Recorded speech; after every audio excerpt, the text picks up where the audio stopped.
Inflammation is an essential part of our body's natural healing process. But when this inflammation becomes chronic or continuous is when it starts affecting other aspects of our health. In this video, I am going to share with you 5 science-backed and effective ways to manage and reverse the state of chronic inflammation in our body. If you are interested, please keep watching.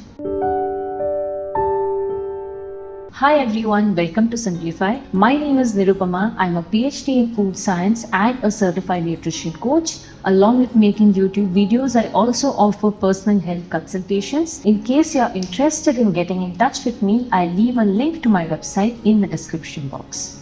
Whenever we have an infection or an injury, our immune system triggers the release of inflammatory cells whose role is to eliminate the toxin or the germ and heal the injured tissue. This is called acute inflammation and it is a natural part of the body's healing process. Acute inflammation, in fact, is life-saving. In a lot of cases though, our body triggers an inflammatory response even when there is no infection, injury or an outside offender involved. This self-triggered inflammatory response in the body can occur due to poor gut health or a leaky gut, an existing autoimmune condition, poor dietary or lifestyle choices, excessive stress or excessive body fat percentage. This chronic or extended period of inflammation in the body might reveal itself in the form of excessive fatigue, low to no energy, brain fog, joint pains, or even in the form of high CRP or high ESR levels on a blood test. Managing or reversing this chronic state of inflammation is absolutely possible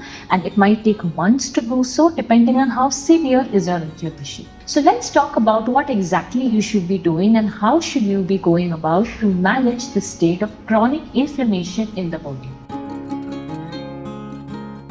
Antioxidants are powerful chemicals produced by the plant kingdom as a natural defense mechanism to protect themselves from environmental stresses. When we consume plant-based foods, that is vegetables and fruits, we also end up consuming and absorbing these antioxidants from these fruits and vegetables. An antioxidant-rich diet is the key to reducing the oxidative damage to our cells and lowering inflammation. Antioxidants are present in abundance in colored fruits and vegetables, and therefore, the more colors we have in our diet, the better our chances of lowering the state of inflammation in the body. The color of a particular fruit or vegetable is an indicator of the kind of antioxidant present in them. For example, red colored foods like tomatoes, red bell peppers or strawberries have the antioxidant lycopene. Orange colored foods like carrots, pumpkin, mangoes or sweet potato have beta-carotene. Green colored leafy greens, beans, broccoli contain a ton of polyphenols and flavonoids. So please consider including a variety of colored fruits and vegetables in your diet to get an access to the variety of antioxidants present in these foods. There are 3 kinds of omega-3 fatty acids: EPA, DHA and ALA. Now these omega-3 fatty acids are considered essential because our body cannot synthesize them and we must get them from external sources.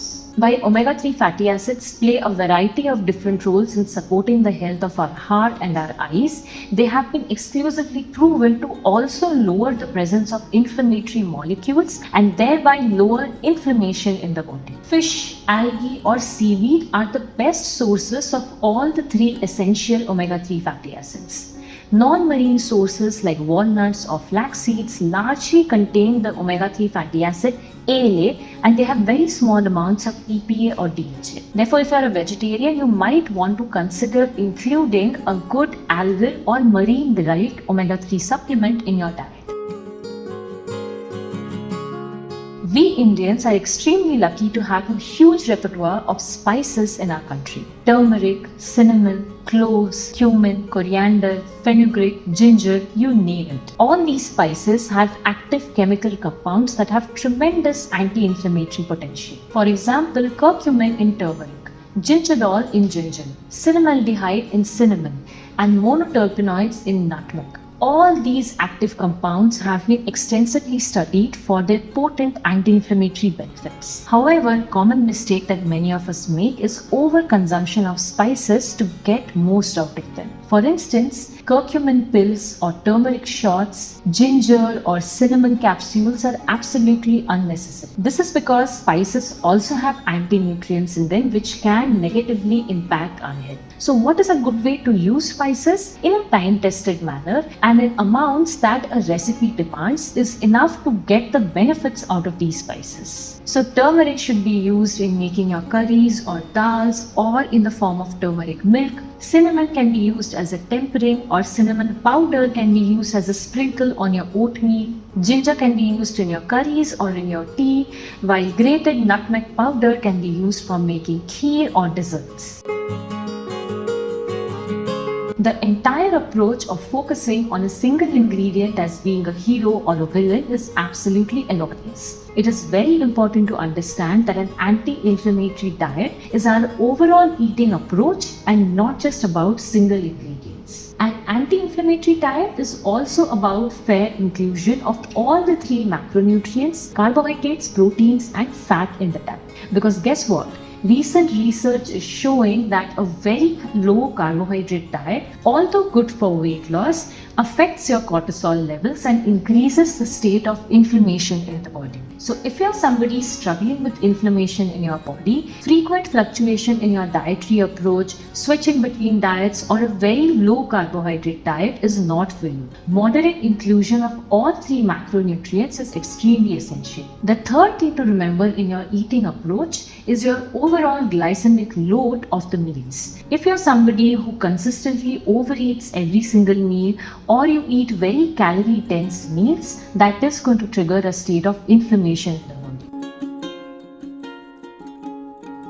No amount of anti-inflammatory diet or pills or supplements can undo the repercussions of a stressful lifestyle. Our body cannot differentiate between the source of stress, be it psychological or mental stress, or physiological stress in the form of undernutrition, overexercising, or lack of sleep. Our body perceives all of these as stressful situations, and our body responds to this constant stress by releasing the stress hormone cortisol. And too much cortisol over extended periods of time leads to an inflammatory response in the body. Self-care and stress management strategies are highly recommended to cope with your constant stress and elevated cortisol levels. Few ways to lower the stress hormone cortisol and to lower inflammation in the body are 15 to 20 minute exposure to sun every single day, deep breathing multiple times a day, humming songs, chanting, meditation, walking barefoot on grass. Basically, any activity that helps you relieve stress should be a part of your daily routine. A quick recap of all that we spoke about to lower inflammation in the body.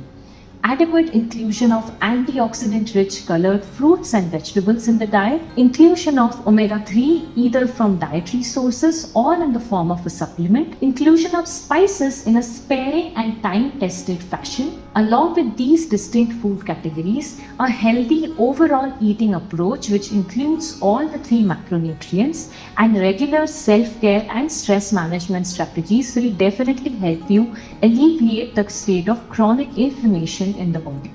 That's all from me today. I hope this video was useful and that you will take away some pointers from here. Let me know in the comments which tip you particularly found useful. I will see you guys in my next video. Take care. Bye.